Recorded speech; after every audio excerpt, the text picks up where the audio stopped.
Dezembro de 1998. Durante a montagem da Estação Espacial Internacional, astronautas americanos avistaram um grande item não identificado orbitando a Terra. Eles tiraram fotos do misterioso objeto e as postaram no site da NASA. Quando você olha as fotografias do objeto, muito obviamente parece artificial. Não é um meteoro, não é um pedaço de rocha, é algo que tem uma aparência tecnológica aerodinâmica. Quase como algumas naves furtivas que construímos com um tipo de nariz curvo na frente como um falcão.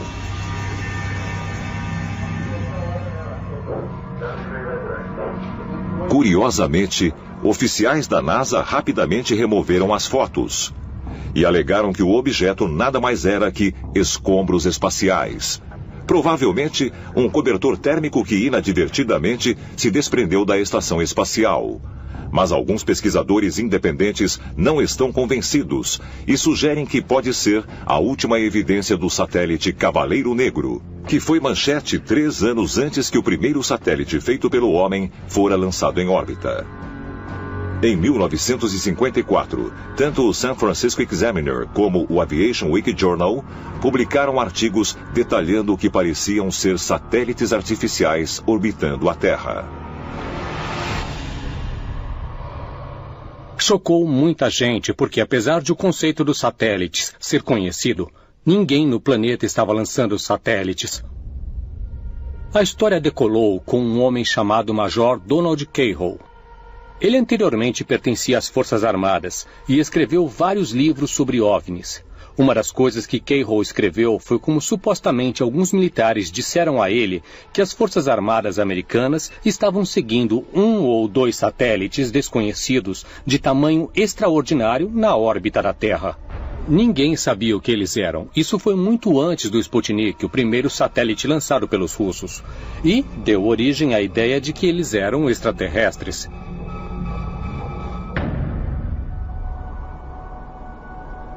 O Departamento de Defesa americano teria recrutado a assistência do astrônomo Clyde W. Tombaugh em 1953 para identificar esse estranho objeto.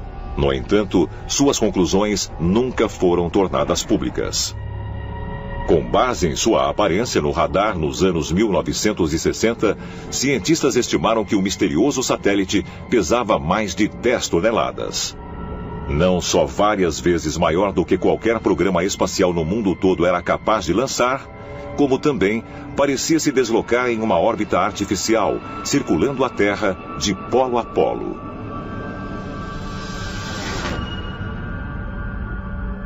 O Cavaleiro Negro estaria numa órbita polar, que é o que você faz se quiser cobrir todo o planeta Terra enquanto gira sob você.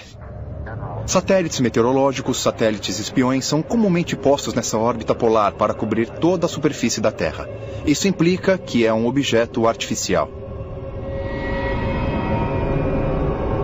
O que é particularmente intrigante nesse satélite é que ele não é um dos nossos. Em outras palavras, a teoria é que é um satélite extraterrestre que talvez tenha estado monitorando o planeta Terra por milhares de anos.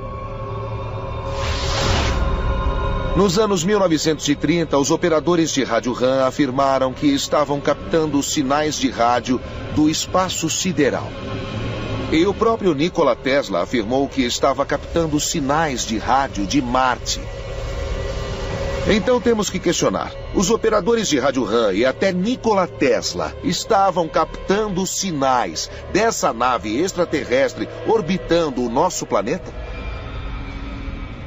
Um operador de rádio RAM foi capaz de decifrar esse sinal e criar uma grande matriz de pontos individuais que eram brancos ou pretos. Quando olhou para essa grade, ele concluiu que era um mapa da constelação Epsilon Bootes, posicionada onde teria estado 13 mil anos atrás. Esse misterioso objeto pode ter viajado para a Terra 13 mil anos atrás? E nesse caso, foi posto em órbita por extraterrestres com o fim de observar a Terra? O Apocalipse de Baruch é uma das melhores histórias de antigos astronautas que existe. Isso porque descreve um relato testemunhal de um satélite orbitando a Terra. Baruch descreve como ele viu um magnífico pássaro que observava os acontecimentos no planeta. E, ocasionalmente, esse pássaro estendia suas asas para extrair ou recolher o poder do Sol. E, depois de voar, esse pássaro ficava tão exausto que retraía suas asas. Se olharmos os satélites no espaço hoje, é a mesma história. As células solares nas asas que podem se estender e podem se retrair. Então, e se Baruch testemunhou algo semelhante? O próprio Baruch disse que isso era o guardião da Terra.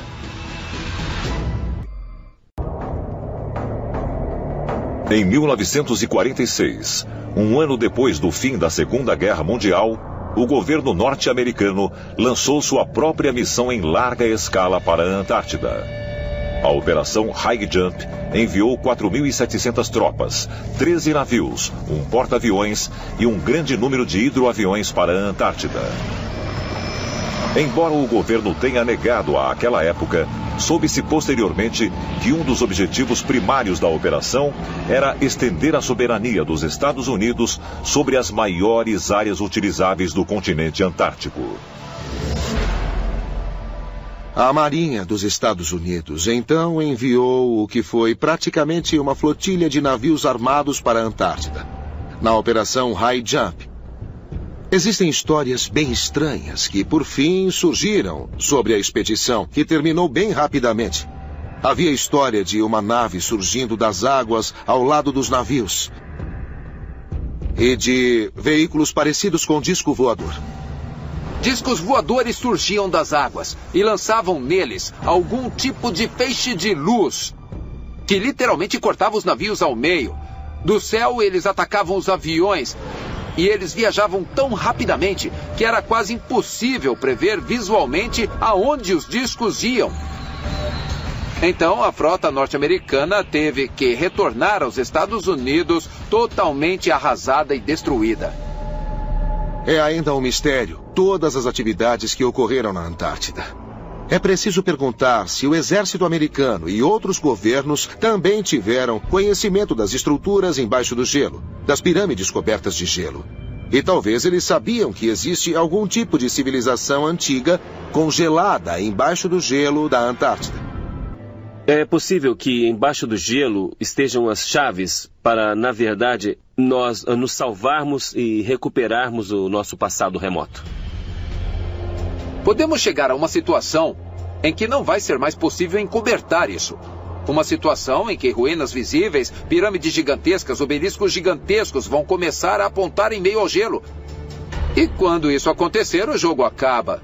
Não vai ser mais possível varrer para debaixo do tapete. Não existe dúvida de que embaixo do gelo da Antártida possam existir naves extraterrestres e possam existir cidades inteiras. A questão é que isso vai chocar todo o sistema de crença da humanidade. Vai mudar tudo o que nós conhecemos.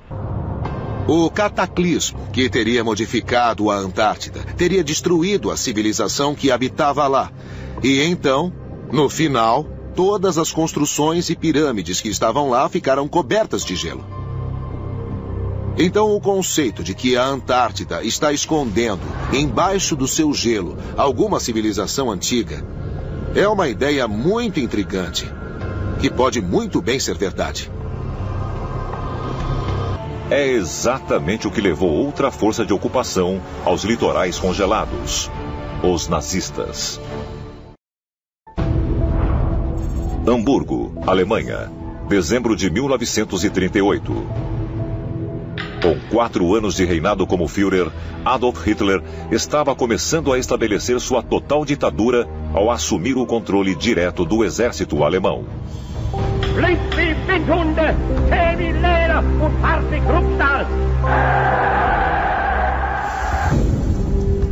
Mas, Na iminência da Segunda Guerra Mundial, Hitler também estava envolvido em atividades muito mais estranhas que eram ocultas para o público. Ele estava destinando cada recurso que sobrava para buscar relíquias antigas que ele acreditava que poderiam conter poderes incríveis.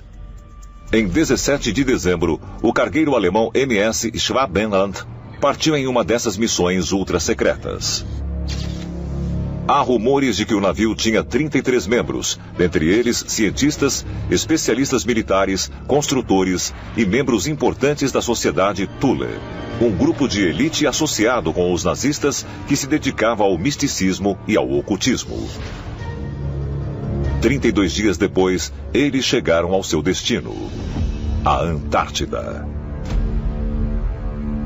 Os próprios nazistas eram fascinados pelas civilizações antigas e lendas de super-raças desaparecidas. Eles estavam procurando o lar ártico perdido, de onde acreditavam que os arianos vieram.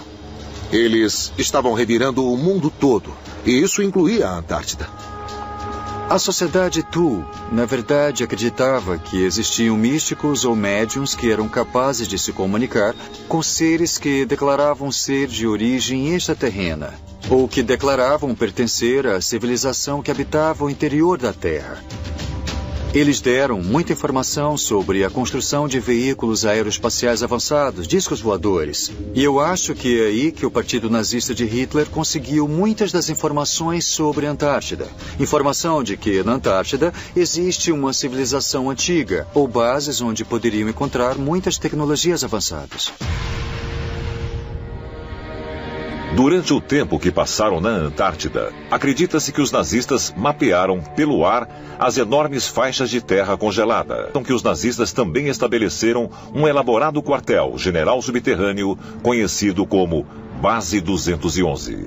Hitler e os nazistas tinham um interesse particular pela Antártida. Eu acho que eles realmente acreditavam que havia alguma coisa importante embaixo do gelo. E sempre houve rumores de que os nazistas, com seus submarinos, tinham cavernas subaquáticas, pequenas cidades, para onde eles fugiram depois da Segunda Guerra Mundial. Quando os alemães chegaram à Antártida, o que eles encontraram eram cidades enormes e altamente tecnológicas. E essas construções não estavam apenas sobre a superfície, elas se estendiam para o fundo da Terra, então eles começaram a transferir uma quantidade enorme de equipamento e soldados para a Antártida, repressurizando essas instalações antigas e as reocupando. Se, de fato, os nazistas estavam procurando tecnologia extraterrena na Antártida, é possível que eles tenham, na verdade, encontrado? E o exército dos Estados Unidos pode ter descoberto essa tecnologia poderosa anos mais tarde, durante a Operação High Jump? Então é preciso perguntar, o Polo Sul é algum tipo de área de entrada extraterrena? Algum tipo de portal muito importante que tem que ser controlado pelos militares? O governo dos Estados Unidos está acobertando uma presença extraterrena na Antártida? E se a resposta for afirmativa, poderiam ser os mesmos seres de outro mundo que uma vez ocuparam o continente há milhares de anos?